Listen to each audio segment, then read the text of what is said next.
With it, everybody, man, and you know what I mean. Happy Monday. Let me say that to everybody. Happy Monday. Everybody has to get through these weekends. We be partying, we be doing whatever the hell it is that we doing, and we get through these weekends. So I have a lot of stuff going on, guys. A lot of stuff in the works. Everything is gonna be stacking on each other, I should say, because we got the merch going, got the website going, we got all kind of stuff. All right, so everybody that's gonna be checking this out later on, man, thank y'all for checking out the Bubble Podcast. Excuse me, I live in Oakland. Sirens is normal. So at the same time, this is Redacted McFly. My man is a dope ass artist. He sent in music like 2, 3 years ago, and he's still sending in music. He sent in music yesterday, and I got your emails, brother. I appreciate you. And my man is a dope ass artist, and I want to talk to him and pick his brain about how he's moving in his music business. Once again, this is Redacted McFly. He's originally from Sacramento. We are going to get into where he's from in the Bay Area and why he fucks with the Bubble Podcast. Thank you for joining the platform, brother. How you doing?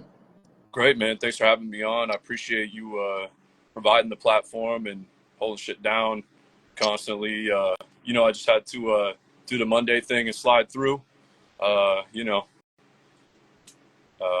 Appreciate you having me on, and been looking forward to doing this shit, man, because you take a little bit deeper dive into certain artists, and I appreciate that as a fan of this hip-hop shit. So thank you, man. Yeah, absolutely.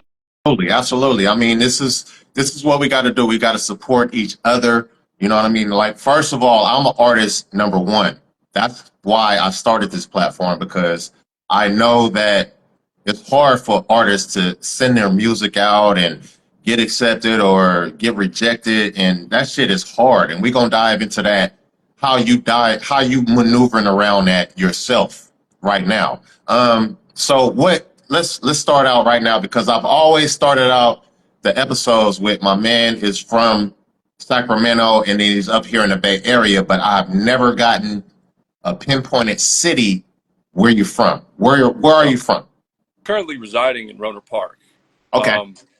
I'm prior service, and I was born in Sacramento and grew up in Humboldt County.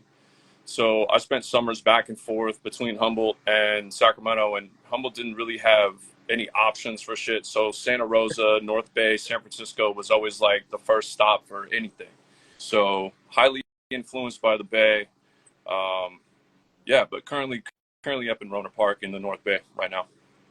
Okay, and I hear a lot of influence in your music as far as like East Coast influence. What were some of your like growing up listening to groups or artists?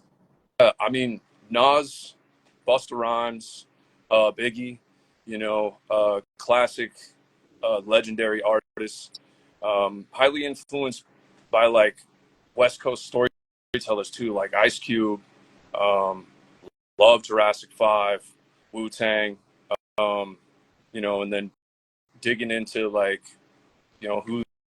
who developed these artists, like learning about Busta Rhymes and then taking the deeper dive into like Chuck D and, deep, like real deep dives into hip hop shit. And yeah, just trying to apply what I've gone through in my life to my pen and sharing it with as many people as possible. Yeah. As far as your music that you sent in, I hear all of those influences, bro. And when you say story time, we're gonna get into that a little bit further. I don't mean to jump the gun, but you know what I mean. You're doing hella good by starting the conversation off and keeping it lit. So I want to just dive into it. When you say story time, why do you feel like telling a story is a little bit better than one-liners? Because I know that's the type of artist you are. I've seen the music, I listen to it, I listen to everything, and I see that you are more about telling the story and having a baseline moral to what you're saying to every song. So why do you think that's better than just one-liners? Well, I don't want to say it's necessarily better. It's got more of a impact on. It's had more of an impact on me, so I prefer that. The Big Daddy Kane approach, whether it be coming crazy with piling on a bunch of one-liners, because you can do one-liners, but you got to make everything connect. Right.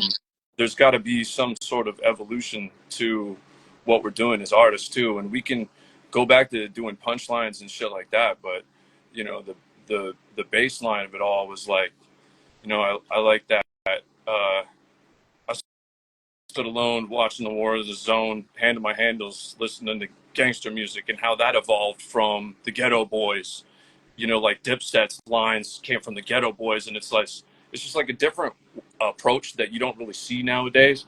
Right. So that's what influenced me to get into the shit. So I like to expand on different stuff. So. Well, as far as your style, right? I know it takes a little bit of um, it takes a little bit of time to develop a style, and I see that you have a style to yourself. So, how did you?